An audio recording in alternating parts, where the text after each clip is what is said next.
With 79.96% of the votes counted, the candidates for the National Liberation Party and the Social Democratic Progress Party will face each other to decide Costa Rica's presidency on April 3rd. The Peruvian Prime Minister Héctor Valer confirmed that he will step down just 4 days after being named for the post, after allegations of domestic violence.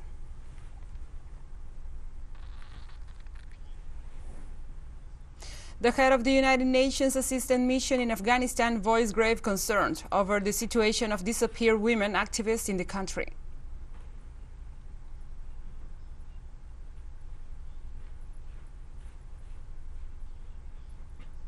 From the headquarters of TeleSUR English in Havana, Cuba, this is From the South. I'm your anchor, Gladys Quesada.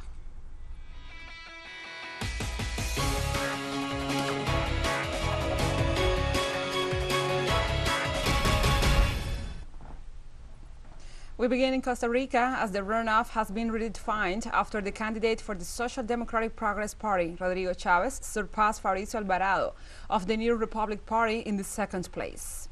On April 3rd, José María Figueres of the National Liberation Party and Rodrigo Chaves will face each other to decide the nation's president for the next 4 years.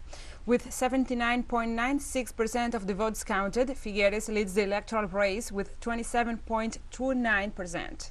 Following the latest report, electoral authorities announced that abstentionism dropped from 44.1% to 40.80%, which might seem a high number but still represents a record for general elections since 1953.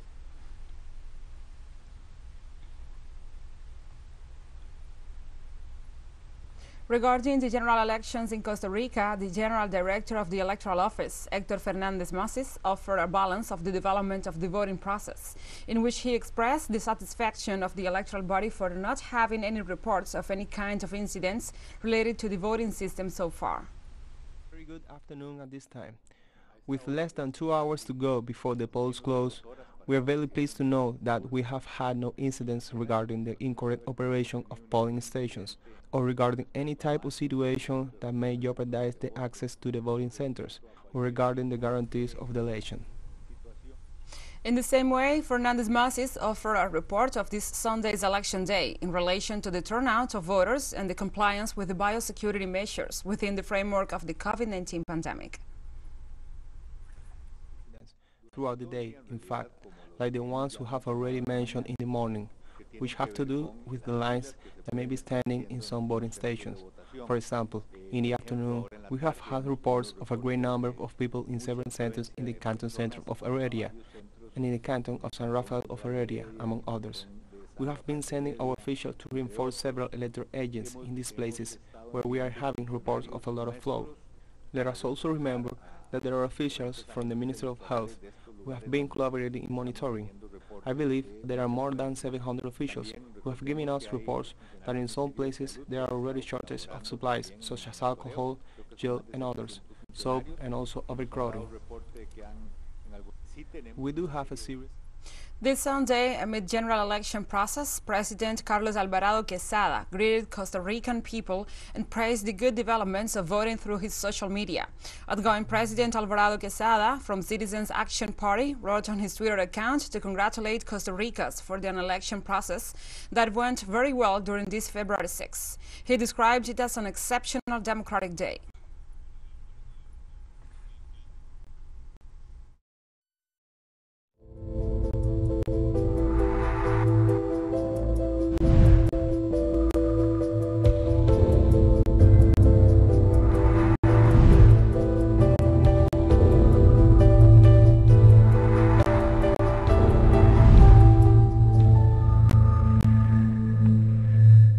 Now we address other topics. Trucks block an avenue on Parliament Hill in Ottawa as opponents of anti-COVID-19 measures continue to protest in the Canadian capital.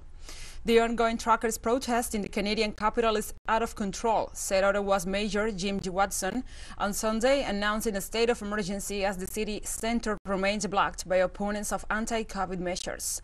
The demonstrations began as protests by truckers angry with vaccine requirements when crossing the U.S.-Canadian border, but have morphed into broader protests against COVID-19 health restrictions and the government of Prime Minister Justin Trudeau.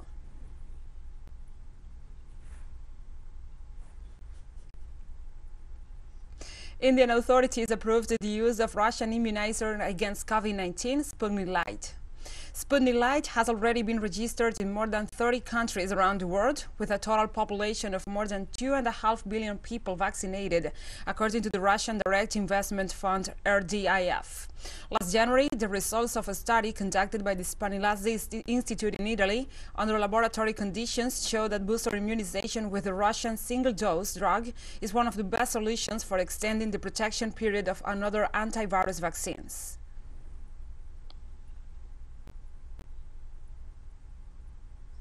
We'll take a short break now. Join us again after this.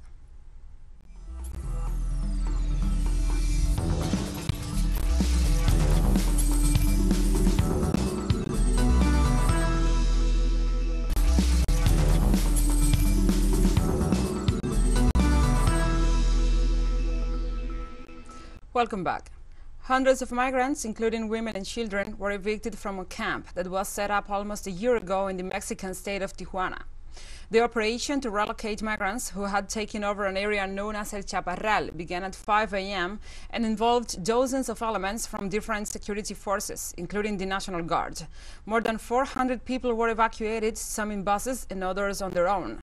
During the evacuation, several migrants, mostly Haitians and Central Americans, expressed their rejection of the decision. They recalled that authorities had assured them that what they could not be forcibly removed.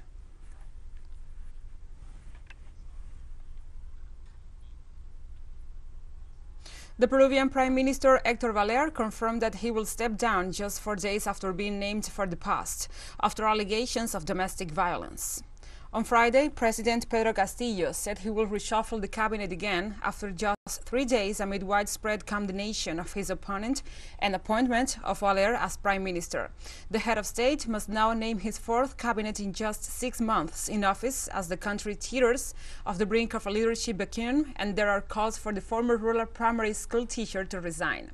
Valer accused the political right of forcing his resignation based on false accusations of domestic violence.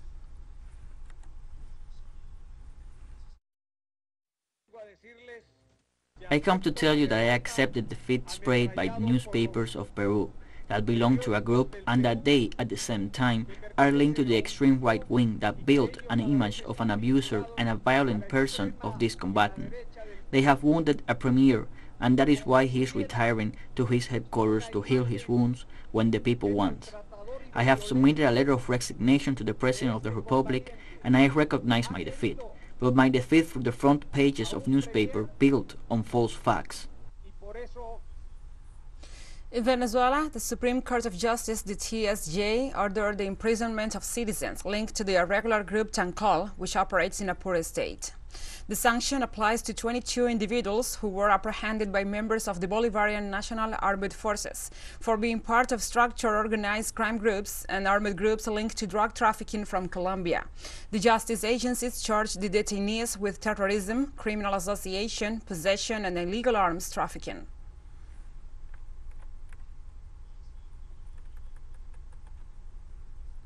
In Colombia, systematic violence continues. This Sunday was confirmed the murder of people in the department of Antioquia. The incident took place in the village of San Alejandro, located 1 hour from the urban center of the municipality of Angostura, Antioquia. According to authorities, the dead victims belonged to the same family and were identified as Lubin Perez, 23 years old, and Ruben Perez, 27, while the third victim was a minor. According to data from the Institute of Studies for Development and Peace, in the past, this is the 70th massacre registered so far in 2022. One of the most recognized social programs in Nicaragua are the so-called health fairs, special services that reach the most vulnerable communities in the country. But what are they and what is their scope? Let's see the following report from our correspondent, Maria Jose Diaz in Managua. National Health Fair began on January 31st, and it aims at strengthening the healthcare system in rural and urban areas, as well as remote access spots, bringing it closer to the population. This is one of the mobile clinics that provides assistance throughout the country. In this area, there is a population of more than 100 inhabitants. Here, we have different services, such as general medicine, pediatrics, gynecology, PAP smears, HIV test, ultrasounds, dental care, educational talks, natural medicine care, and it is part of right restoration through the Ministry of Health on behalf of our government. These units work during the day. They have 2 doctors' offices, ultrasound equipment, a stretcher for different specialties. The fairs are constant during the year. They benefit us in terms of distances because they come closer to us, and it benefits us economically because we don't have to go to a hospital or pay fares or anything else. So the whole community benefits from it. According to official data, they expect to assist more than 100,000 Nicaraguan people throughout the country, not only in mobile clinics but also in health centers. Francisco seizes the opportunity and gets his jab against COVID. Medicine comes to our doors at home, to people who cannot move, who have difficulty attending a health center. Our government provides this clinic so that people can be assisted with quality. A total of 950 hospitals, fairs, and mobile clinics for 1,250 communities where 7,000 people participate, including health workers and members of community networks, assisting 97,000 citizens in more than 68,000 doctors' offices, of which 11,000 are with medical specialists. María José Díaz, TeleSUR, Nicaragua. Thank you, Maria Jose. And now we move on to other topics. Nicaragua's National Assembly at law for private universities, some link to the Roman Catholic Church. The best known of the schools whose legal standing was cancelled by the Assembly is Polytechnical University of Nicaragua, which was a place where anti-government protests took place in 2018. Members of the Parliamentary Commission on Economic Affairs, Finance and Budget, chaired by Deputy Walmaro Gutierrez, confirmed violations of Law 47 carried out by these higher education centers for over 10 years. Gutierrez stated the government has strong evidence of non-compliance, such as not submitting financial reports, donation records, and the creation of boards of directors, which are grounds for an immediate and definitive cancellation.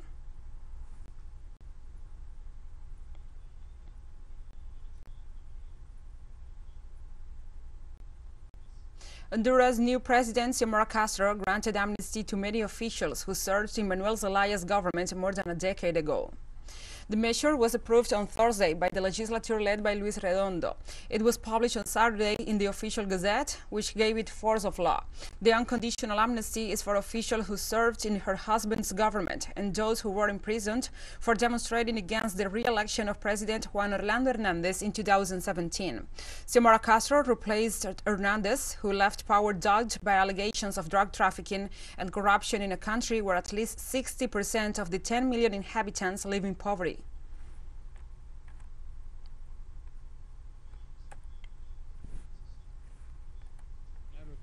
We are talking about those cases motivated by political reasons. I will give another example.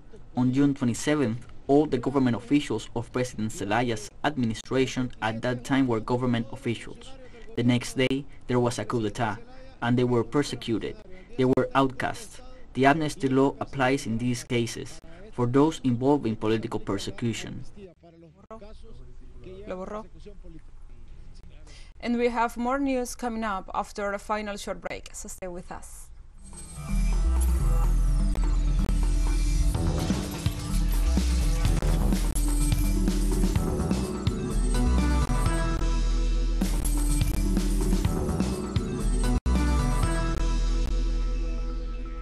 Welcome back to From the South. The head of the United Nations Assistance Mission in Afghanistan, Deborah Lyons, voiced grave concern over the situation of disappeared women activists in the country. The UN envoy has delivered this message of concern to Afghanistan's interim Deputy Prime Minister for Local Affairs, Abdul Kabir. The UN mission in the country stated that during the meeting, the country's interim premier committed to seek answers and give an update soon. The mission also reaffirmed that world support to Afghanistan is eroded without respect for all Afghans' rights. This came after media reports stated that the Taliban arrested 2 women activists in Kabul on Thursday. Recently, women activists who were voicing for their rights in the capital city started disappearing in recent months.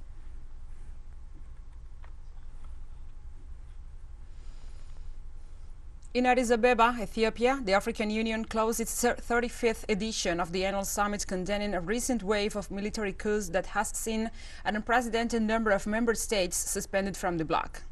Among the main issues raised at the 2-day event discussed by the attending leaders, there were recent putches, spurring fears of what its top officials described as democratic backpedaling.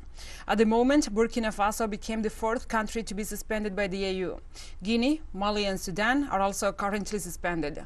Analysts said the body must be more proactive to prevent the putches.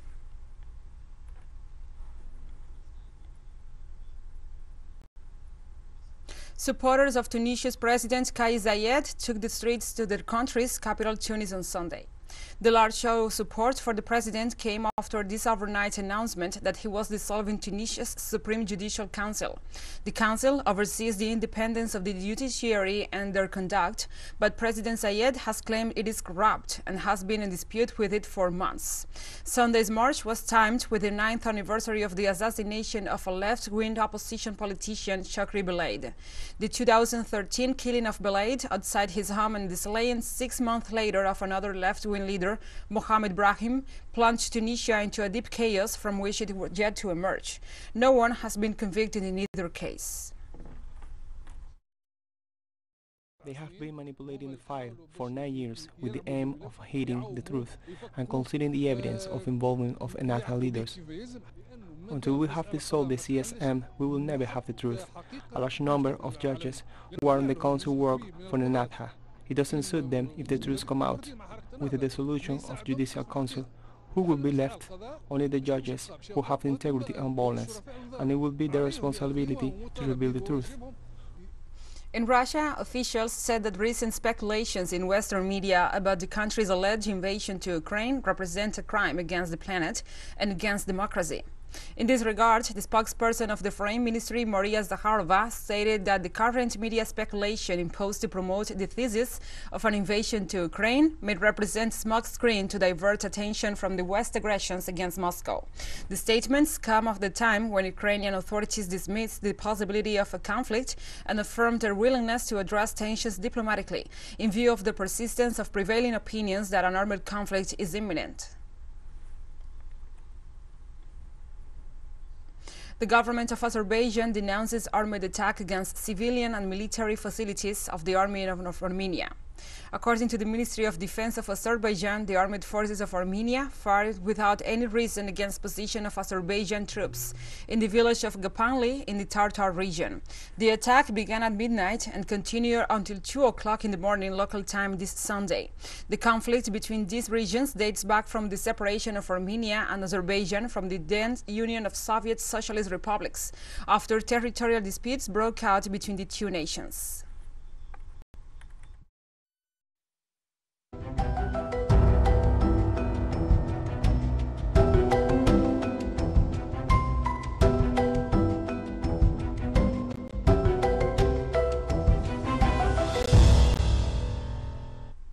Now we move on to other topics. At least 6 people have been killed and nearly 50,000 displaced after Cyclone Batsirai brought strong winds and rain to Madagascar on Saturday evening.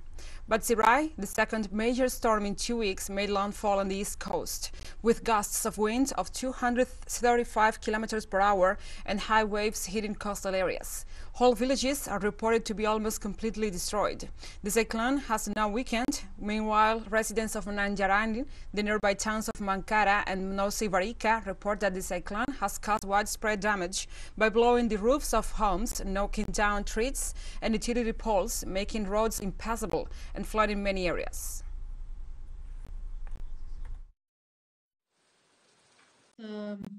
People that they were in the shelters the shelters had been damaged themselves. So they returned home this morning to try to see if they were, to recover whatever remained of their houses and to find maybe another shelter. But there have been damages in the shelters themselves.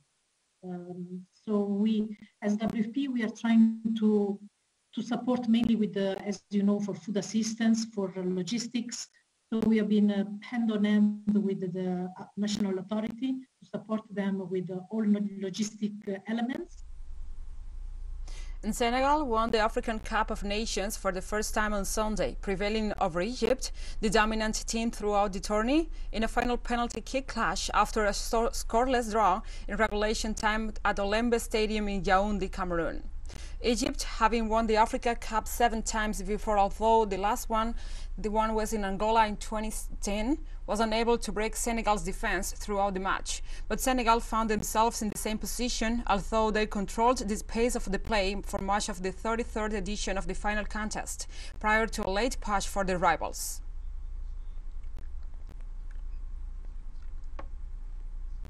Meanwhile, Senegal fans celebrate in Dakar after Sadio Mane made up for a first half penalty missed by converting the winning spot kick in a shootout as Senegal defeated Egypt to win a maiden Africa Cup of Nations title. Shouting with joy, raising flags and wearing the team's shirts, it was the celebration of the fans before the victory of Senegal for the first time.